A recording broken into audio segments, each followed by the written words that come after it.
Well, if you actually food plot a lot, then you're going to fail. It's just a matter of time. And I can honestly say because of listening to other people's advice, I have failed very little when it comes to food plotting. One was drought, but it still could save that food plot going into the hunting season. That's what it's all about.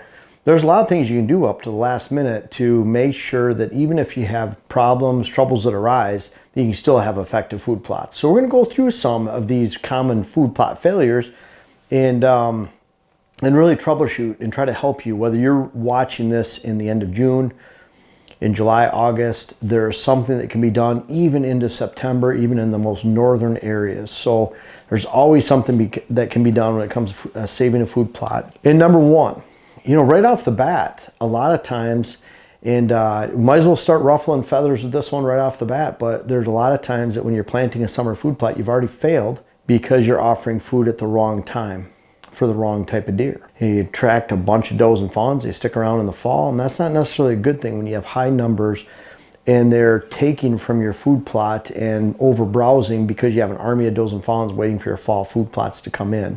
A lot of times a summer food plot or food source is not a fall food plot that you're planting. So a lot of times, just by nature of a summer food plot, when you're planting in the springtime, early summer, you're going to fail just because it's the wrong timing. But at the same time, there's a lot of summer food plots that fail because of drought. For example, early summer, late spring planted clover. It can get its feet wet right in the beginning, gets good germination, good rains, and then all of a sudden drought hits. We had one time in the UP in Michigan where I was at with sandy soil. We had less than an inch of rain in 9 weeks. And you can imagine what happened to the food plots. They're crispy, dried up, and there wasn't much to them in that case. But that didn't mean we didn't have a good plot later on. See me itching and scratching here. We were outside for about, a few hours. We shot 5 videos and it's 80 some degrees and buggy, muggy. I looked down, I had blood all over the back of my arm. I don't know what that's from, but something biting me from somewhere. But anyways, you have to excuse that. I feel like I'm itching all over the place. I'll have to do a tick check later. But, during the summer, food plots fail. You can still, a lot of times, if there's not much growth there and you've eliminated weeds or limited weeds, you can still plant brassica into a weedy summer failed food plot where there's a lot of soil exposure. You're looking at 40-50% soil. But you can add a brassica blend in August in most locations, early August in northern areas, end of August, September, and in more southerly locations. But you can plant that seed, you can throw that seed right in, and you can spray Roundup right on top of it. 2 quarts per acre of glyphosate right over the top of it so you can kill the weeds, get good growth. If you already have 40% soil exposure, you have nothing in the way to actually keep you from having a good plot. Later on towards Labor Day, let's say you didn't go up to the property until a month later. Well, you can still plant peas, winter rye, fall rye, wheat.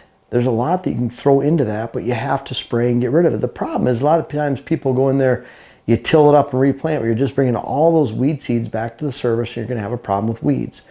So when you have bare soil, whether it's wheat, rye, clover, brassica, there's a lot you can throw right on the top of that soil. Even oats a little bit, winter peas a little bit too.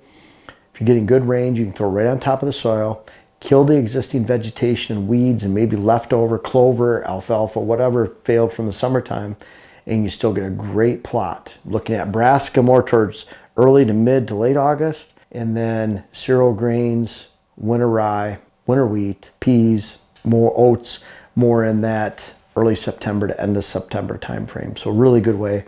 And I'm usually going heavier if it's later in the year. Say southern Wisconsin, southern Michigan, southern Minnesota, over into northern Pennsylvania, southern New York, and that line. Then if it was later in September, I might go with 200 to 300 pounds of winter rye towards the end of September, where I'd only go 100 to 200 pounds in early September. So think about those numbers as it relates. Brassica, you're always planting the same amount. You don't want to plant brassica, say in southern Wisconsin in early September, because you're missing 2 to 3 weeks of growth. You're going to get frost in October, and you're not going to get a full growing season. You really want to plant by August 15th, say in the southern Wisconsin, southern Michigan area, where around Labor Day could be perfect for southern Kentucky with a brassica blend, even over into Tennessee. So think about those locations and where you're at, but you can always have a good fail turn into a great save as it goes into the hunting season, even with summer food plot failures. Aggressive weeds. This is something that a lot of people run into. What I find is people don't have tilling equipment, or if they do, it's just light ATV discs. You're not gonna disc in a bunch of heavy weed growth when you haven't sprayed, and you get into that problem. And a lot of times you can't throw a seed into just standing weeds that are 3 feet high and expect great growth. A lot of people do, and they find out they don't even have anything growing. And don't ever kid yourself and say the weeds are good. They might be browsed on during the summertime. It's diversity for deer. But when that turns brown and stemmy and dormant going into the fall, it's worthless. It's worthless in your food plots. It's worthless in a standing field. What was summer food is not fall food time and time again. And it applies to a lot of different areas. It doesn't matter if it's beans, weeds, whatever it might be, clover. Alfalfa especially gets frosted out, and they don't like to hit it later most of the time. So you really have to be careful. But if you have aggressive weeds, you just need to kill them. Now it might be that you go back up to plant your food plot in early August. There's aggressive weeds. We'll just get a good spraying of 2,4-D. Maybe if you have time, you're not going to do anything for 2 to 3 weeks, which I wouldn't suggest anyways. Then you could spray 1 pint per acre of 2,4-D, which is a great broadleaf killer. It enhances the broadleaf capabilities of the Roundup. Glyphosate is just a general herbicide, but not very strong, like 2,4-D or atrazine, and clethodim, which is a grass-specific herbicide. So you're looking at spraying early August, late July. Put a good mixture of chemical in there. You can combine those two, 1 pint per acre of 2,4-D, 2 quarts per acre of glyphosate. You spray, let it sit for a month. Come back, then it'll have been opened up. That soil, you'll find it'll open up quite a bit by then. A lot of those weeds and moisture will be completely out of the plant, so it'll be dry. And that means a leaf that was 4 to 5 inches long, wide, will turn into a shriveled up, just brown, dusty nothing that when you step on it, it turns to nothing and dust. So you're planting, or you're spraying, and then you're planting at that second spraying time. And you can also spray again. So if you have some weeded growth in there, some appreciable weed growth, which is great because you can't kill weeds unless they're there. But if you have a few more weeds left in 4 weeks, you can plant.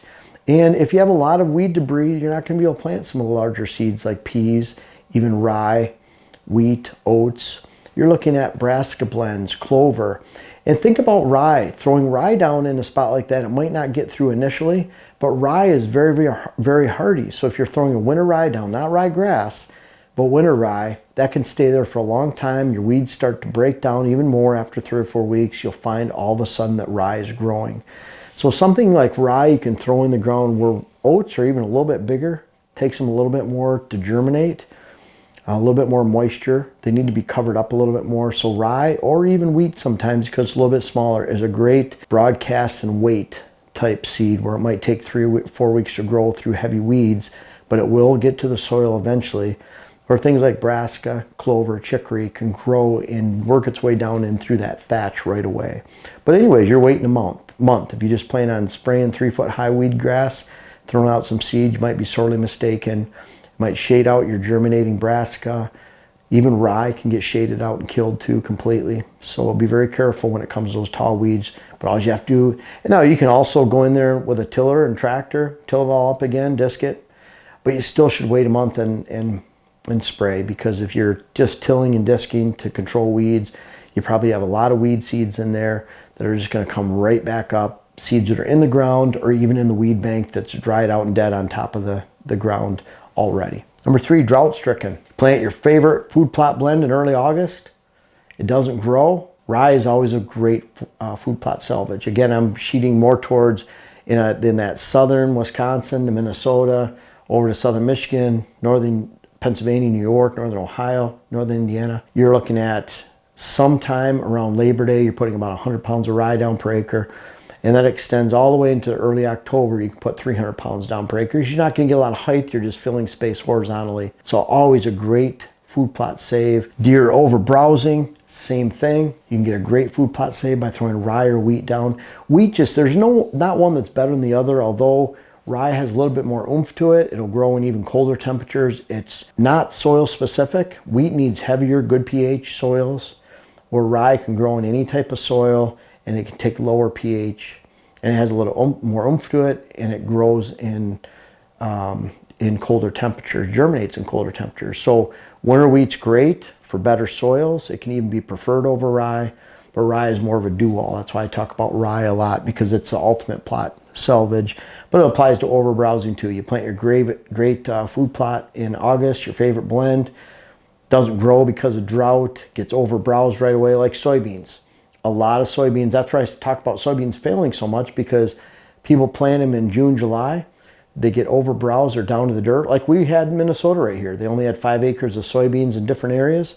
They were down to the dirt by October 1st. That was a huge fail, but it wasn't a huge fail just because they used beans. That was a fail. But the big fail was that they didn't take that standing crop that had been devastated and add to it wheat or rye going into the fall, maybe even a brassica blend in early August, because you could anticipate that overbrowsing well in advance. Number 5, wrong seed, poor growth. That means you're trying to put beans in without tilling them into the ground. You can't do that with a no-till. You can't put a bean in. Peas will take a lot longer to grow. Maybe you plan on having a clover plot for the following spring, but you want the fall. You find that clover doesn't grow much from August 1st to October 1st in order to offer much volume, let alone anything else. Chicory, alfalfa is even worse. You're trying to put corn down in an area, even trying to no-till it into standing rye, and it's growing, but you don't get any kind of cob on it. Whether you're looking at corn as a weed or you're looking at no growth at all, it's been overbrowsed, there's always a fail, and it applies to any of these up here, whether it's drought-stricken, overbrowsed, just isn't growing for some reason. You can always still get a great crop. Rye gone bad. What do I mean by that? Rye will get 5-6 feet tall sometimes. It becomes very problematic because if you let it go, it turns a seed. If it's past that, if it's dried, it's a seed head. So what happens when you crimp it all down, when you mow it down, as soon as it hits the ground and we get rain, it grows. And if you're thinking you're going to plant August food plots into standing rye, you're not. Because when you plant it in that standing rye, and whether you mow it, whether you crimp it, whether you roll it down, that rye seed is going to grow, and that's a very bad thing in early August at the timing of when you're planting brassica. Maybe when you're planting peas, you're planting clover. So what happens is the rye grows, it overtakes the brassica planting. I even saw online last year on Instagram a quote, expert in the deer industry working for a national deer organization is showing brassica growing in as rye. They use rye as a cover crop. Don't need to use any chemicals. And by experience, in the early 2000s, over 20 years ago, we find that in that case, the brassica gets overtaken by the rye within 2 to 3 weeks, and it completely shades out and kills the brassica and outcompetes. And that's why decades ago, we learned to separate the two plantings. The timing of rye is more Labor Day in our area. Brassica is more early August. If you plant them both together, the rye wins, you don't have any brassica. So don't show pictures or think that's cool that this brassica is growing up between the rye, and then the rye is coming right behind it. And then that's going to be something you can use as an example or show your friends, wow, this is pretty cool, because it'll be overtaken. You don't have a food plot then. And rye planting in August and getting 15 inches high by October 1st is not going to be eaten. That's why it's not eaten in the spring.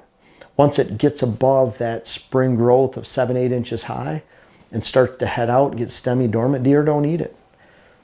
They'll switch over to all the natural herbaceous growth in the spring that they have. So rye though, you kill it, chop it down, crimp it, whatever you do, then wait for it to grow. Kill the weeds in there initially that come through. Then wait a month, make sure you have some rain. You'll find all that rye's there and you have to kill it. Then you could plant a brassica blend. Maybe you're doing that July 1st. And you're going back, spraying weeds and making sure the weed's dead August 15th, and then replanting brassica. Maybe you plant peas into it.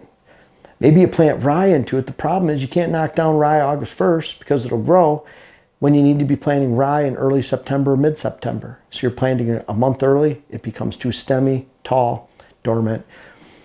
And it becomes very problematic because rye you can't get rid of just by taking an ATV disc and going through the field. It's not going to work. I've even had experienced a major failure with staying rye where we had to use a skid steer to push off the rye to expose the soil to actually get a fall food plot to grow, and then pull the decaying rye back onto the skid steer over the food plot in the future, just so that you could control the rye, because there really wasn't a lot else that can be done because the rye gets so thick and matted and can be very problematic. So best thing is to get it on the ground a month early, let it grow, maybe even 6 weeks early, let rain come, and then kill it as you apply the seed. A lot of people want to do things without chemicals, folks, but you can really get in trouble and not have a food plot thinking that you're going to outsmart the system by planting buckwheat and then rye combinations, and it's the wrong timing, because if it gets too tall and stemmy and dormant, then you're not going to be able to have a food plot, especially with minimal equipment. Even heavy equipment, what happens when you till rye into the soil that has an adequate seed? It's actually going to grow. So you can't just till it into the soil. You're going to have a bunch of rye and outcompete your fall crops. Number 7, rocky, stumpy plots, even plots that are compacted. Those are all problematic plots where you look at, what do I do? Stumps you plant around. I've seen some great food plots with stumps in them where the trees were cut out, they were lifted off the plot, piled, and then someone just went in with a broadcaster and planted brassica all the way around them. 3 weeks later, when the brassica's high, a month later, you can't even see the stumps. It looks beautiful. Same with rocks. You can plant around them. You don't have to use a disc. You don't have to use a tiller. You can plant into standing buckwheat, compact it over, run it over, smash it down. If you have big rocks, then you're spraying. You can use a backpack sprayer, but getting the soil exposed, and it boils down to those basics we talked about in another video, where you need to control weeds, you need to get adequate seed to soil contact, and then you need to get adequate moisture to grow the seed. You can do that around rocks. Of course, it just doesn't grow up on the rocks. It takes away from your acreage. That's okay, though. You can grow really good plots around those rocks. And then Deer Grow has a really good product called Plot Till. And what it does is it helps you avoid compaction, breaks up the soil, and allows the plants to uptake the nutrients through soil that is not as compacted and not difficult to work through. So it really helps condition the soil before planting. So that's an option too, but when it comes to rocks, stumps, compaction, the other thing we use a lot of is tillage radish. Tillage radish is an excellent soil builder. They call it tillage because it's tillaging through the soil. You can have a rocky area, stumpy area that's never been planted, it's compacted. You lift up that soil. Tillage radish rots during the wintertime into the spring, fills with water. It freezes and thaws, lifts up the soil, and it also leaves a nitrogen pocket for you for the crop the following year that's trapped in that little rotting husk area, gets covered with soil, leaves you a nitrogen pocket that the plants can tap into there next year. Buckwheat everyone knows it as a smother crop. It's a great soil builder, but a lot of people don't realize that soil is built from down in the ground. It takes 100 years to grow a ½ inch of topsoil, inch of topsoil on the ground with decaying debris. Soil is built with the root systems down below. Buckwheat has a massive root system. You just pull out one plant and it's a massive root system. And then rye does the same too. So those are really good. Buckwheat, rye, tillage radish, they're all great at different times of the year for building soil down in the soil. And that's a great way to help build soil that's either compacted, rocky, stumpy, that hasn't been ever worked before. So consider all those options to improving your soil. So I hope this helps. Remember, if all else fails, make sure you kill your plots. If you have a plot failure in August, spray it, let it open up the soil, and plant 100 to 300 pounds of winter rye in September, and at least you have something green going in the hunting season. And really, when it boils down to, people want the perfect food plot. But what you'll find is the perfect food plot grown beauty and green, and this crop that was your favorite crop, it's all for naught if it's in the wrong place, you're spooking the deer out. There's so many other factors to consider, and that's why even something like winter rye that's green on the top of a plot can be the perfect plot, because it's in the right location. It's in the right location for your access, for your stands, for your blinds, you're not spooking deer, and it fits within that daily foundation of movement that you want deer to live within, to walk by your stands, to allow to protect a few bucks into the next season, to grow an actual herd, build a herd. So just because it's rocky, just because it's compacted, you have stumps, it's weedy, there's things you can do to still have not only a great plot going into the fall, but a great plot in the right location that's actually appropriate for the area, that fits within the system of movement that you expect for deer to walk by your stands, and for you to actually build not only a great herd, but in the end, a great hunt. Folks, I want to make sure you check out my web class video series whether it's how to design your food plot program or how to design your property in general. And we have a new one coming out that'll be how to hunt the rut. But these bucks back here are a testament. Some of these bucks go back to 93. They're even in different states. I urge you to check out those web classes that you can help yourself, help your land, help your hunt. The link is in the description. And also for those that have tried them out, I encourage you to offer some feedback in the comments below. Thank you.